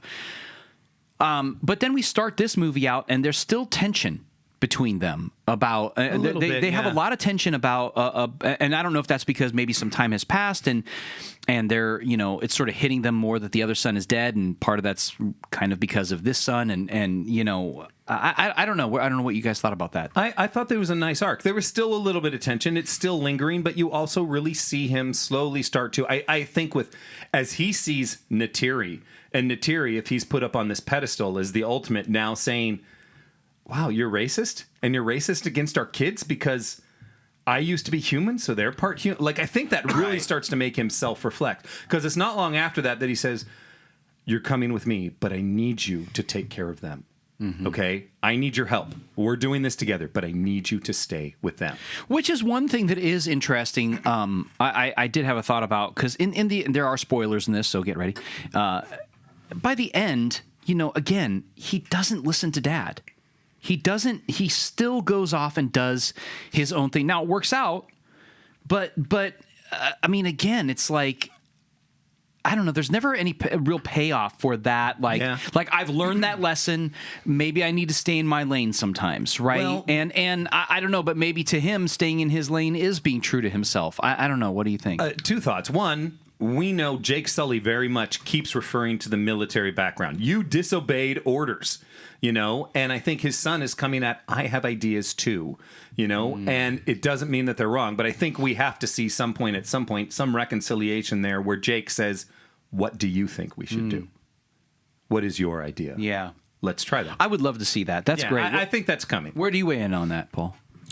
For me, jumping time like they did between Avatar and Avatar Way of Water, they needed to set all that up. This one, they didn't do, if I recall, a large setup as to where we are now. No, the movie just starts. It just picks on up. So I went right with it. And having seen Way of Water recently, I just kind of flowed right into the new dynamic. If the kid's still not listening, the kid never listened. Yeah. The kid does what he wants for 2 movies in a row now. I get it. Well, actually, and PTSD's going to linger, and I didn't find that weird either. You bring up a great point in that, like, consistency with character story. Right? His character is, I'm not going to listen to you. This is my idea. This is what I'm going to do. So I agree. I mean, I think that in terms of writing, that makes total sense that there's a consistency there. Stay with the kids. We've got to do the. Well, actually, I got this idea. I mean, no, he's going to go and do his thing. So it totally makes sense. And in general, the interesting thing is, Paul, you're good about this. Like, these James Cameron films, each of those are like 2 acts, and then like final act is just this big battle, and once again, this movie is that, right? I mean, don't you guys think this falls in that same? That was part of it that unfortunately I found a little too familiar. It's like by the third one, and I think I brought this up before, we bring back the Death Star,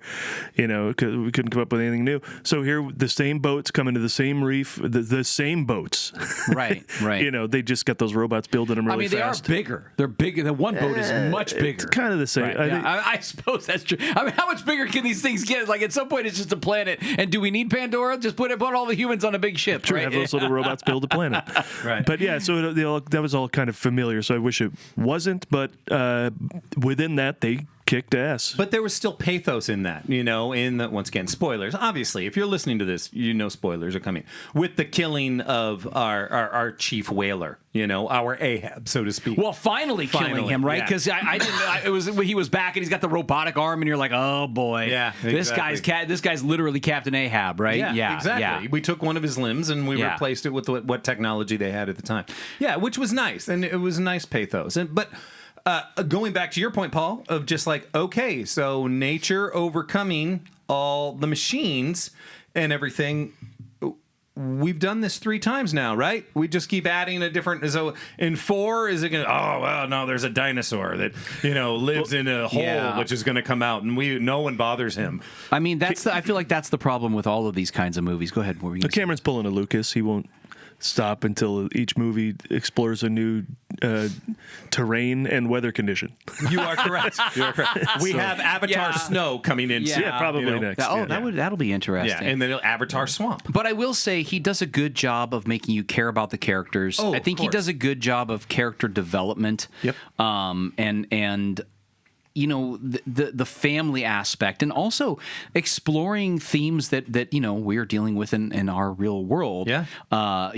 Mixed marriages and things like this. I mean, the kids look part human and part Navi, and I mean, God, that's just such an amazing literal metaphor or whatever for mixed marriages and things like this. I mean, people deal with this stuff. This is something that people deal with, and I think he's handled it in a really lovely way. And I also loved even Quaritch, now back as an Avatar, obviously, is starting to get the racism towards him from the humans. Right. And we see him, you start to see that. And even Jake Sully says, do you like the way they treat you? Or words to the effect of it. Right. He's like, I don't know why you're fighting for them.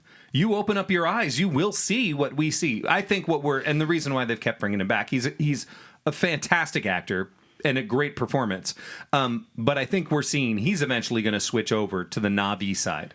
If I had to guess, I think it'll be good writing that we will see him at some point, maybe in 4, sacrifice himself for all of the Na'vi and he'll turn on the humans. Oh, I thought that was going to happen in this movie, actually. Yeah, it's definitely coming. I did too. I thought that there was going to be some sort of. I don't know if I think he's going to join their whole thing. I think he likes being with the fire Na'vi people. I think he likes that they kick ass and ask questions later. I mean, I think he enjoys that kind of power. True, but he's going to turn on the humans. Yeah, at some point. Definitely. What did you? I mean, I really love that storyline. I didn't really see that storyline coming of them sort of marching Jake in, and the humans like hating on Press him and stuff, all. Yeah, I didn't see that story. And then of course putting him basically in a cage. Yeah. For them to watch him. I didn't see any of that coming.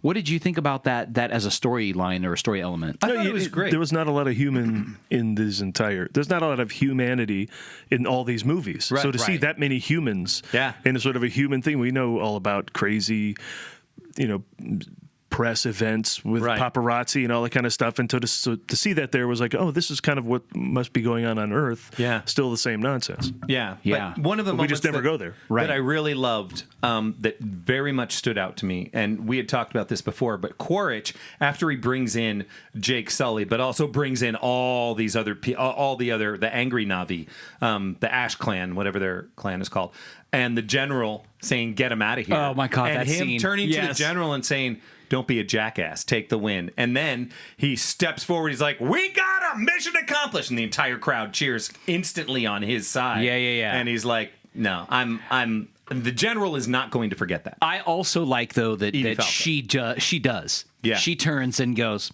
all right, and takes it with. I actually do like that because she knows. She knows. The crowd's with him. Now is not the time. Yeah, she's a general. She knows. What do we think of Spider? I mean, this scene with Spider and him, like basically saying we have to. You were right. We have to kill him. Oh my God! Now they have essentially helped raise this boy. And he calls him dad. Yeah. And you talked about this moment where he looks at him and he realizes this, even Spider realizes this has to happen. Yeah. And he goes, but you still love me, right? God, that is the most beautiful, amazing, tragic, incredible moment in a science fiction movie I've seen in a long time. Yeah, because you know that Spider just trusts his dad so much that he knows he's like, my dad needs to kill me, so I need to die. Yeah. And like, I'm choking up now. Yeah. Like it's beautiful. It's beautiful, and he clearly believes in AWA and all of that stuff. Yeah. And so he is literally like, okay, I'm going to go to AWA, and I understand this is what has to happen. And I love the literal image and metaphor of Neytiri. Yeah, Neytiri. I don't know why I forgot that. Cal Worthington. I love the image of Neytiri, wiping off the war paint and it looking like blood in the water, and her seeing her reflection, and then Lady literal Macbeth.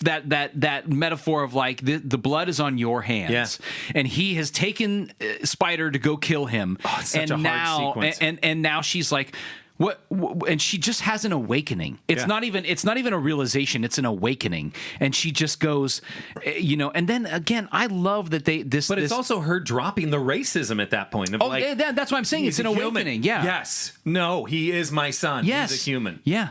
Paul, here's the thing. I have a question specifically for you, because you and I walked away. Did this affect my cold, dead, childless heart? One, yes.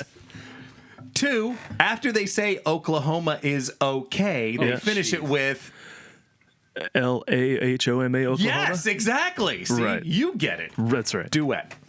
So one, the first You question. can't save him. You put him in the chorus. It's over. One, the first. That's true. It was a chorus. But once, did that affect you? But two, I think both of us walked away from Avatar 2. I think we said it on the podcast. You more so than me, going, stupid fucking Spider.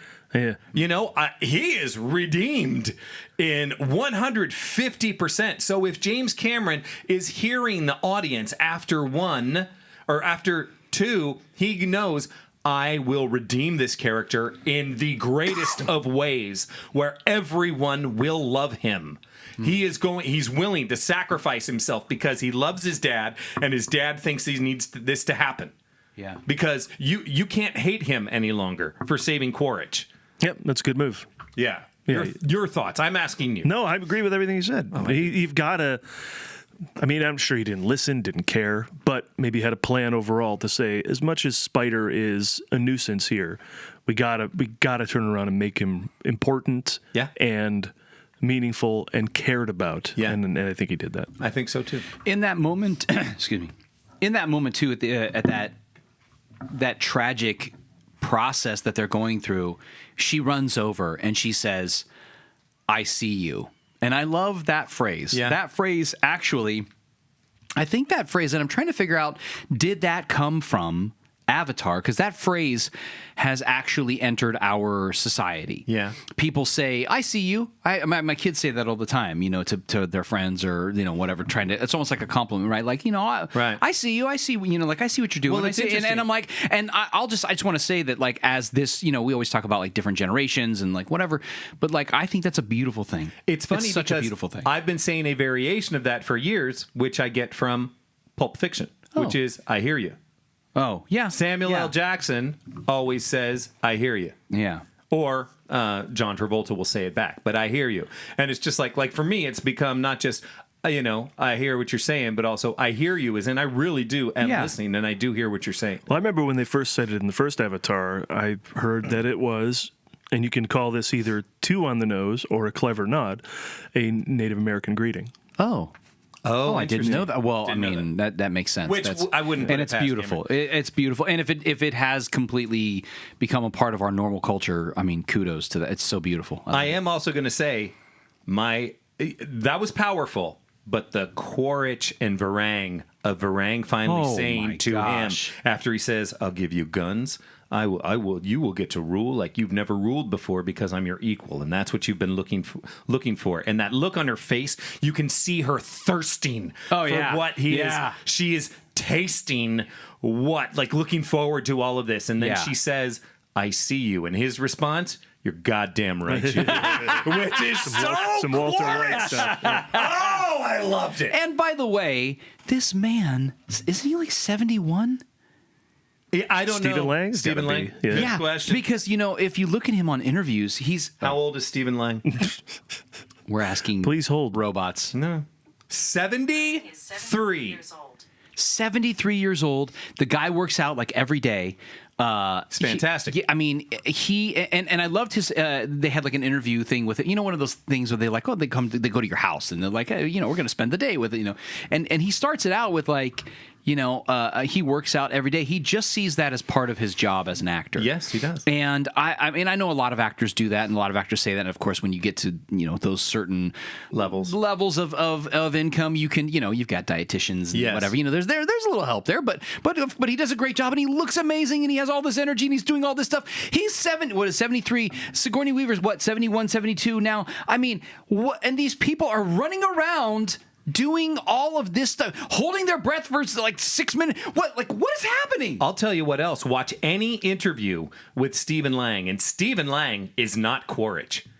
Oh, that's true. He is funny and he's charming. He's not heavy-handed. He's light in everything that he says, and he's inclusive. Like, I don't know how you cast him as that guy. Like, where do you get that idea that, no, he's going to be my badass Quaritch the entire time? Because he is so not Quaritch in his real life. Like, he is a spectacular actor. Yep. Like, he really is. By the way, I think that's a lot of the reason why these movies work, is because they got good actors. Oh, yeah. They got people who understand, who really can get. And I think Cameron, as opposed to George Lucas, I think Cameron is an actor's director. You know, you see behind the scenes stuff with him, and he's in there with them, and he's getting fired up with them, and he's got the bow and doing the thing, and you know what I mean? I mean, you know, I think that was the one thing, you know, of course, I always go back to Star Wars because that's one of my loves.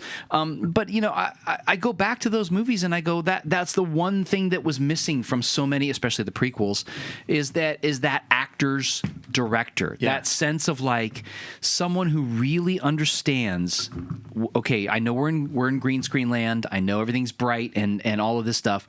Here's what's going on emotionally. Well, here's what's happening. You know, I need you to get in that headspace. You know, having those kinds of conversations. You know, I think there's value sometimes in going up to an actor and saying, "Hey, man, can we just like drive it a little harder?" Which is basically George Lucas saying faster and more intense. Yeah. And I think there's value to that at times. But I think generally there's something about this understanding. And this is why I say the art of acting. Right. It is not just to flip the switch all the time. And yeah, there are actors that can like turn this on, you know, turn on tears and do whatever they do, you know. But there's a process that's happening, and an understanding and an imagination and all of that stuff. And I just think Cameron he gets it. That. He really does. He understands what relationships are. Do I know you? How do I know you? Where do I know you from? George Lucas is not going to walk up to someone at a restaurant and stare at the table for a little bit and then go, nah. No. He would just keep walking. Yeah. Cameron will at least try to figure out, how do I know you? Where do I know you from? How can I ruin it? No, joking. We're running a little long, so I don't know. Final thoughts on the movie are we running long? Is there any? There are no rules here. There are no. I feel like this has been like 3 hours. This has not been. We are good. We are okay. All right. Any final thoughts? It's such a long movie. There's so many things you could talk about. We didn't talk about the sky section with the, what are they called? The wind traders. The wind traders. Yes. Giant floating jellyfish. Such a beautiful images. Like, I mean, long movie. Felt like it played. Felt like, oh no. Didn't feel like, I didn't. This one, rank it. Rank the 3. Oh. Too soon. Really? No, not for me. Yeah. I mean, 1, 3, 2, and I'll tell you why. Wailing. 45 minutes of wailing. It was not that long. Okay. It felt like it. But then all that is set up for 3, and they didn't have to do it, and so you like 3 better. Thank God. There you go. Thank God. There wasn't a 45-minute wailing section or any 45-minute section in Fire and Ash. I'm going to actually say I agree with that order. I like 1, 3, 2 as an order, as well. I really and I have to say that's not saying that I didn't like 2. No. That's literally just me going. I have to rank these 9.5. I'll put this at 8.5, 9, as I said before, and I'll put 2 at an 8. Yeah. I'm going to break and go 1, 3, No, 1, 2, 3.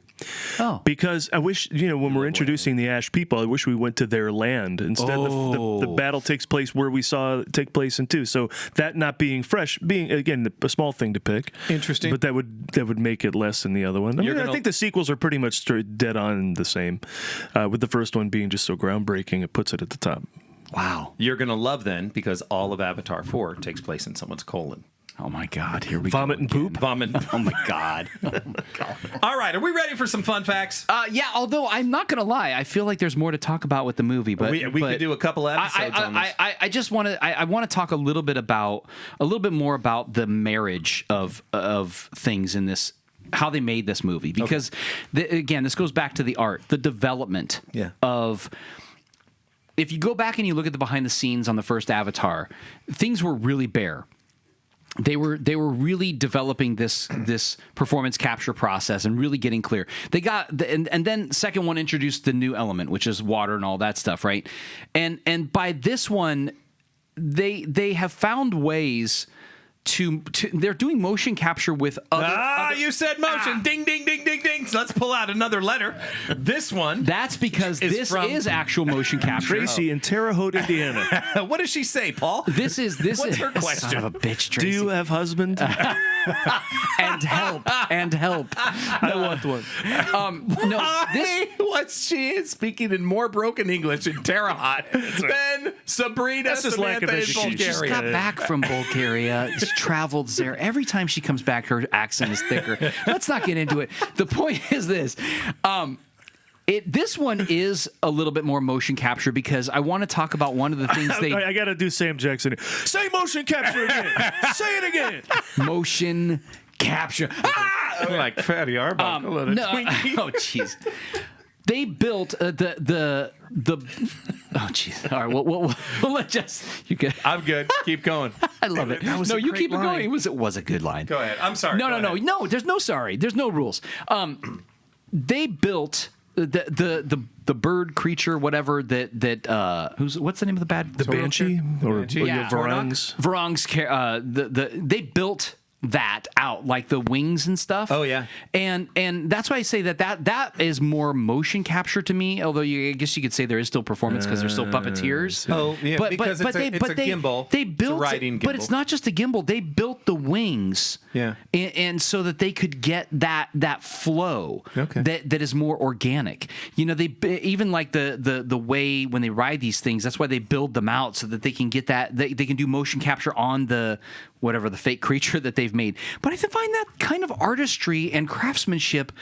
It's absolutely phenomenal. Right? It's mind-blowing. It's larger than your brain can imagine. Yeah, he's pulling it off it looks like he's working. Right. But the end result is so much a result of the work that you've may even dismiss the amount of. Right, you take it for granted. We That's go what I wanted to see get. the Yes, fantastical exactly. world, and we're amazed. But if I were Sam Worthington and I was in a room with a bunch of people and nothing happened, then I said, "That's what I did." Yeah. that I would be even more crazy, Right. blown away. 100%. One final note, and then we can get on to the quiz, which is I just want to say the idea of watching it in 3D and feeling like you were looking into the world, which is what I think some people have always wanted 3D to be, that it's not just like, oh, here's your scare moment or here's the thing I'm going to throw at you in your face, which it has those moments too, but it's not about that. It's about feeling like you're looking into a window of another world, and I feel like they achieved that in this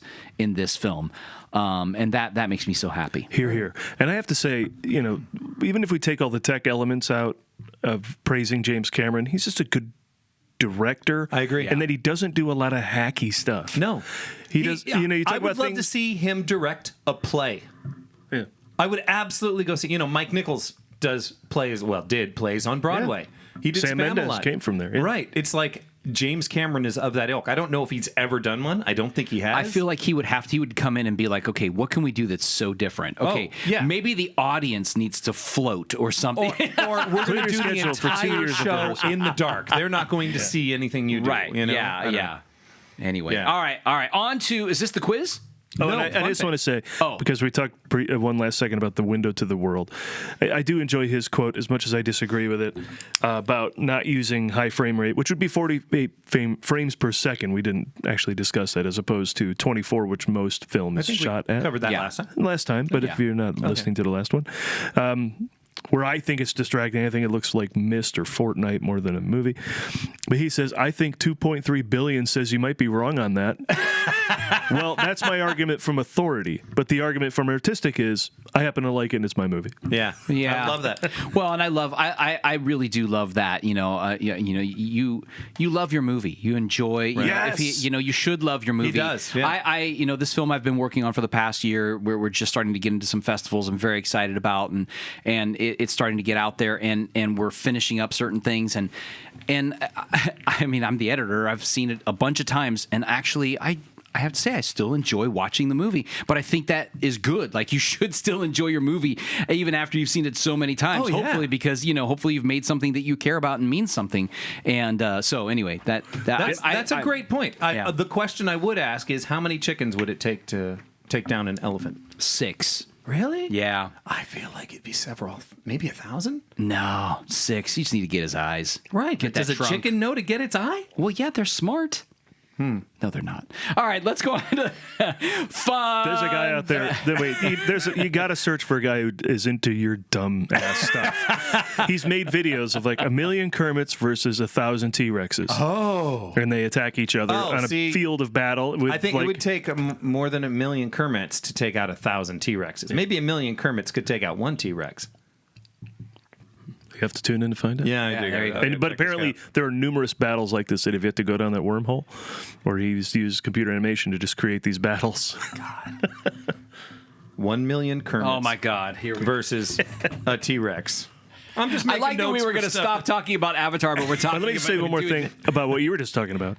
Like, I refuse any preview screenings anymore. Hey, you want to see this movie? It's coming out in 6 months. I want to get your opinions on it. No, make your movie. Yeah, and then I'll watch your movie. Yeah. Well, I don't know if it's something new or it's something that I don't. I like going in cold on some of those. Sometimes I've found some gems. Yeah, but you can do the $5 whatever preview thing at AMC if you want. It's rare that you get to see a major motion picture cold. Right? Yeah. Something big that's coming out. It's like, indie films, it's all the time. But you go and see something cold, you'll laugh at things that people don't normally laugh at, because it hasn't been programmed in you that this is a horror movie or this is a really sad drama. Right. You'll just laugh and enjoy. Anyway, let's go on to fun facts about Avatar, Fire and Ash. The entire crew received an exclusively vegan diet during filming. With this step, James Cameron and the producers wanted to amplify the environmental message of the film. Every meal served to the thousands of crew members over the multi-year shoot was strictly plant-based. Wow. Multi-year shoot. I mean, they say that's a great diet for, healthy. I have plant-based chorizo all the time. It's delicious. I don't know the difference. When I make it at home, it's okay. When I eat vegan out, it's incredible. So if I had someone making it for me every day for a year, it'd be amazing. And I'd lose weight. Despite the film being deeply spiritual, Cameron is a staunch atheist. Oh. However, he says he views the goddess Iwa as a biological brain of the planet rather than as a supernatural deity. It's interesting. Yeah. Yeah, I like that. I mean, That's we interesting. kind of step out of that in the third one where we literally see Iwa's face, or the side I think it's of her Awa. face. Awa. Awa instead of Iwa? Yeah. You say Awa. I say Awa. That's it. Let's call the whole Not all Na'vi are played by traditional actors. Many of the background performers for the new clans and for the Tolkien writers are actually Cirque du Soleil acrobats. I love that. And world-class freedivers cast specifically for their ability to move fluidly in the volume and underwater. Come on! That's brilliant. That's brilliant. Fun fact about Avatar, Fire and Ash. Stephen Lang, who is one of my new favorite people, claimed that he and James Cameron would frequently begin the day warming up with a kickboxing match. One is 70, Holy 73, the other's moly. 80-something. Two will just kind of kick. Is somebody... It's 80? Isn't Cameron 80? Oh, boy, I don't think so. Okay. No? But here we go. Oh, here we go. How old is James Cameron? Oh, boy. James Cameron is 71. All right, 73 and 71. Sorry. These movies Sorry, age you, Mr. though. Cameron. Yeah, they do. He looks like he's. Oh, he also had a cameo in this movie. Yes. But Sean didn't notice it until I pointed it out. Yep. Did you notice it at all? He's one of the two doctors Oh, wait, that's pinning yes, down. you Yeah. said one of the three doctors pinning down Spider. he went, huh, like during the movie or Yeah. something. Cameron. All right. This is my final fun fact. This movie was released 16 years, 1 week, and 2 days after the original Avatar in 2009. In addition, this film is released on the 28th anniversary of James Cameron's Oscar-winning Titanic, which opened on December 19th, Oh, wow. 1997. Wow. That's pretty cool. That is awesome. You know what that is? That's a fun fact about Avatar Fire and Ash.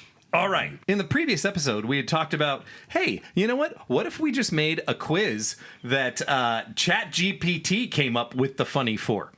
So, I have 2 quizzes. Oh, boy. And I'm going to let you pick which question you want to hear. One from me, or do you want to hear the funny version from ChatGPT? I did not do funny answers for mine. I did real answers. I let the funny come from ChatGPT. Well, let's just jump in and entered do in the first one as literal- a chat GPT. I entered in literally the same question, and I said, insert something funny. Okay. Okay, let's do the first This- one. Chat GPT comedy. First off, the quiz is who made the most at the box office. Oh, okay. I like that. Actors who have made the most, who have been in movies that made the most at the box office. Okay. Who is the #1 all-time domestic box office actor? A, Scarlett Johansson. B, Robert Downey Jr. C, Samuel L. Jackson. Or D, your dad after buying movie popcorn. Whoa, buddy. Yeah, Paul has a quizzical look on his face. Paul laughed. He's That's a laughing at ChatGPT the joke. at the stupidity of this doesn't even make any sense. Correct. Yeah. Oh, okay. All right. So it's not a laugh at the Artificial joke. Okay. stupidity. And by the way, we're not including cameos because Stan Lee blows everybody out. I mean, it's got to be Robert Downey Jr. It is not. It is Scarlett Johansson recently overtaking Sam Jackson, from what I know. You are Oh. incorrect. It is Samuel L. Jackson. Really? Because his Nick Fury stuff does not overpower her Jurassic Park stuff. Or it does overpower. no Does idea. not. I thought you Rebirth put her over the top. Okay. No. All right. Did you watch that? Yeah. Was it good? No. It's okay. The characters aren't as interesting as the first one, haven't been. Mm-hmm. But damn it, when a dinosaur shows up, it's awesome.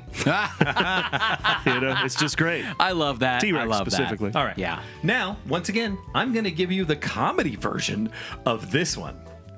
Oh, that was your comedy? No, the last one, I didn't do any comedy. Okay. It's either straight quiz or comedy. So you've Got it. done what you usually do, Yeah. but now you've added ChatGPT. Right, I didn't do any. Right. I was like, Paul talked about let's have ChatGPT do this. This is what we get when we add ChatGPT. #2, who is the highest grossing woman? A, Zoe Saldana. B, Scarlett Johansson. C, Jennifer Lawrence. Or D, the grandma who knows all the Marvel spoilers. They don't even make sense. Yeah, they don't. They don't even make sense. No, that's not unusual, though. Well, I'm going to stick by Scarlett Johansson because I thought she was the first one. Yeah. You are Yeah. correct. It is Okay. Scarlett Johansson. You know what? Let's just stick with the dumb. Yeah. Dumb comedy. Yeah, let's do it. Here we Let's go. do it. As designed by ChatGPT, Samuel L. Jackson's #1 spot franchise. Which are Samuel L. Jackson's #1 spot franchises? A, Star Wars and Jurassic Park. B, Marvel and Star Wars. C, Marvel and Fast and the Furious. Or D, in quotes, I watch all the movies twice. Club. Wow. Do I need to add a funny voice? Yeah. Is that what try it's that. intention? Try that. Do the last one and just Samuel L. Jackson's on all just of them, do or just the last? just do the last one. Just do the last one. You're the one who said we were going over, and now no. Let me do all of this again. Dennis Miller. Look at Hey, buddy. The I watch Oh, all the boy. movies twice club. Brr, brr, brr. All right. Star Wars, Jurassic Park, Marvel, Star Wars, Marvel, Fast and Furious. Marvel, Star Wars. Marvel, Star Wars. It's obviously Marvel, Star Wars. Scarlett Johansson surpassed RDJ after which film? Avengers Infinity War, Captain Marvel, Avengers Endgame, or the one where she sneaks popcorn into theaters? Jesus. Right? Wow, that is a terrible. They don't. just a terrible joke. This is why the robots will never overtake comedians. yeah. That's the one safe job. It is the one safe job. So Scarlett Infinity Johansson War- overtook RDJ at the personal box office milestone list. Yes. What were the choices With what again? movie? With either Infinity War, Captain Marvel, Avengers Endgame, or the one where she sneaks. I'm going to say Avengers And Endgame. it's Scarlett Johansson, you said? Scarlett Johansson. Okay, give me them again. Infinity War? Infinity War. And what's the third one? Captain Marvel, Avengers Endgame. Because she's not in Captain. I'm going to go Which- Avengers so- Endgame. Which is, yeah, Yeah, I'll say Avengers Endgame. it was. It was Avengers yeah. Endgame. Hey, see, guys, I like those movies, and I know a little bit about. All right. Tom Hanks is unique in the top 10 for what reason? A, the highest average per film. B, the most Oscars. C, the most top grossing films without sequels.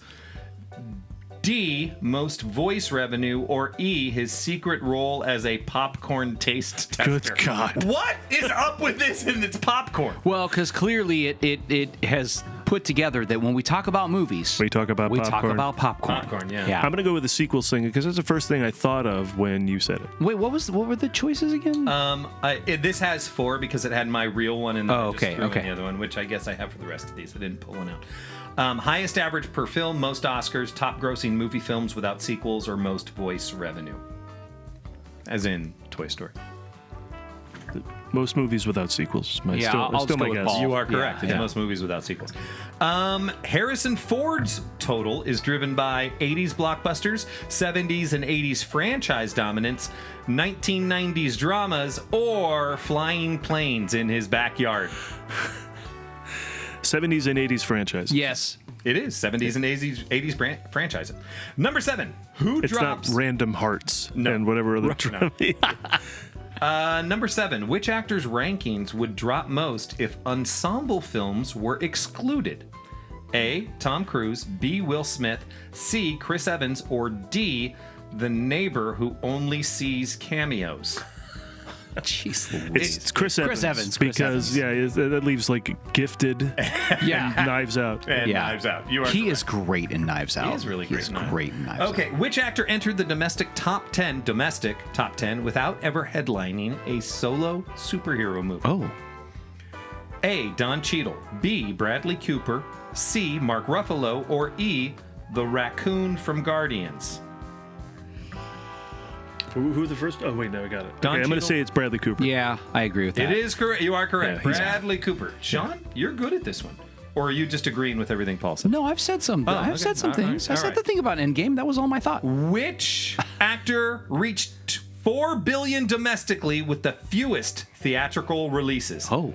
Samuel L., Chris Pratt, Tom Hanks, or the guy with the movie-themed socks? I'm going to go with the guy who's had the least movies, period. And it's Chris Pratt. Yeah, I was thinking that too. You are correct. Number 10. Bradley Cooper's domestic box office rank is boosted most by which non-Marvel film? A. American Sniper. B. The Hangover. C. A Star is Born. Or E. Eating a sandwich during previews. What? What does that even mean? Right? What does I that should even have mean? followed it up with, can you explain? Oh my God. That's what I'm going to do. Can you explain why this joke explain is funny? The comedy for this joke Just say that you why. created for me. Just tell me why you think this is funny. I'm going to go out on a limb because I'm betting 1,000, I think, in this quiz. Wait, But we should have Tom. We should have. Wait, Sean do go we, should have Tom okay, Cruise were ask. they, A, why is Bradley Cooper's domestic box office rank is boosted most by which non-Marvel film? American Sniper, Hangover, A Star is Born. Star is Born. I'm going to guess American Sniper. The Hangover was the #1 comedy of all time after it came out. The Hangover. It was? Yeah. Number More one than Beverly Hills R-rated Cop? comedy. More than Beverly Hills More Cop? than Beverly More Hills than Wedding Cop. It Crashers? broke the record. Wow. Yeah. Well, there you go. There you go. I'm surprised Mr. Movie over there did not get that. All right, number 11. Zoe Saldana's domestic box office total would drop the most if you removed which single franchise? Avengers, Guardians, Star Trek, Avatar, or her collection of action figures? Avatar. Yeah, that's Clear. $6 billion already. Clearly Avatar. Okay, 3 more. 4 more. Which actor's domestic total is heavily concentrated in the last 10 years? Harrison Ford, Tom Hanks, Zoe Saldana, or the kid who watched Avatar 37 times in theaters? We're not picking the fourth one. We should one time. Just, Yeah. I gotta Well, say, when it says anything sensical, then maybe we can consider again, this that. is just she's been around the least amount of time, so Zoe Saldana. Yeah. Zoe Saldana is correct. Yep. Number 13. If MCU films were removed entirely, which actor would fall out of the top 15? So who falls out of the top 15 if the MCU is removed? A. Scarlett Johansson. B. Robert Downey Jr. C. Chris Evans. Or D. The family dog who only watches superhero movies. What? I What want is that. what? I Why want does it that just? dog. Why is it funny to just watch the? Why a dog? Why is he watching I'm sticking with Chris Evans because I'm thinking Materialist, Snowpiercer, Lightyear. These aren't making. What a was ton it? of It was money. Chris Evans, Robert Downey Jr. and Scarlett Johansson? Downey. You still got Sherlock Holmes Johansson. and the Scarlett. Yeah, you still got Jurassic Park. Yeah, So I'm I going think, Chris Evans. I think you got to go Chris Evans. You are correct. Yeah. All right. Number 14. Which franchise contributes the largest single percentage to one actor's domestic total? Okay. Largest domestic total for one actor. Which two franchises? Is it A, Star Wars, Harrison Ford, B, Avengers, Scarlett Johansson, C, Fast and Furious, Vin Diesel, D, Avatar, Zoe Saldana, or E, The Neighbor Who Yells Plot Spoilers? Okay. The neighbor who yells plot. I think I'm with Sean on this one. Spoilers. But second choice would be Vin Diesel because nothing else he does makes money. Yeah, I agree. It is Avatar, Zoe Saldana. Yeah. Yeah. Because even with Star Trek, because I can't think of anything else making money in Vin Diesel's world. Yeah. I don't Yeah. I don't know. All right. Number. Oh, I have two 15s. Okay, so we got two more. We got 15A and 15B. Which actor is on the list? Which actor on the list has the lowest average domestic gross per film, but still ranks top 15 due to volume? Did we understand that question? Okay. A. Samuel L. B. Tom Cruise. C. Will Smith. D. Harrison Ford. Or E. The person who claps during trailers. I'm going to go with Harrison Ford. I'm going with Sam Jackson. He's been in a lot of stuff. Samuel L. Jackson. Volume. All right. This is our boss question. Number 16. If you remove all sequels, which actor would lose the highest percentage of their domestic box office total? Okay. A. Tom Hanks. B. Dwayne Johnson. C. Chris Hemsworth. Or D. The raccoon eating your popcorn again. See, it's funny because it's a callback. Yeah. ChatGPT understands Right. callbacks. And Raccoon and Marvel, yeah. And popcorn. Very funny. More popcorn. I'm going to say Hemsworth. Take away the Thors. He's got not a ton left. Who was it again? Tom Hanks, Dwayne Johnson, Chris Hemsworth, the raccoon eating your popcorn. It's him or Johnson, I think. But I'm going to go with Hemsworth. I'll go with Johnson just to. Chris Hemsworth. Hey. Yes. Well, there it is. And that was Who Made the Most at the Box Office. We don't know the lyrics. You don't know what the hell the quiz was And the called. waving Yeah. Should we come up with a new one that we all know? Like, who made the most at Maybe. the box office? Who made the most at the box office? Yes, sometime we should do that. Let's get right on writing that musical. All right. And that was it. That's all I got. Wow, that was a lot. All right, What are we doing next? I think we should do Spider-Man. Spider-Man. That's 2 out of 3. Okay, well, my Toy Story's voted down. Yes. Oh wait, when is Toy Story coming out? Same time. Summer. It's just we watch 4 movies or 5 movies versus 9 movies. And really feel success about getting all the episodes done. No. Or do 9 a lot, movies. ask more of us and fail. 9 movies. We're not going to fail. not gonna There is fail. no We're gonna failing. do this. There's That's no right. rules. What rules? There's no rules. What are we talking about? Right. here? All right. Well, this was awesome, Yeah. guys. I had a great time with the movies. As Once again, always. yeah, I loved it.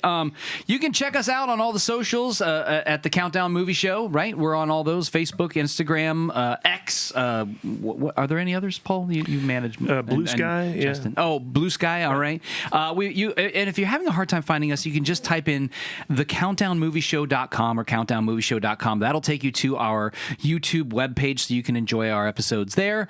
Once again, I'm Sean Blodgett from Creative Motion Entertainment. Paul Preston from the Movie Guys. And Justin Bowler of The World. Happy New Year, everybody. Have Happy a New great Year. 2026. We'll see you soon with Spider-Man. Brand new day. Yes.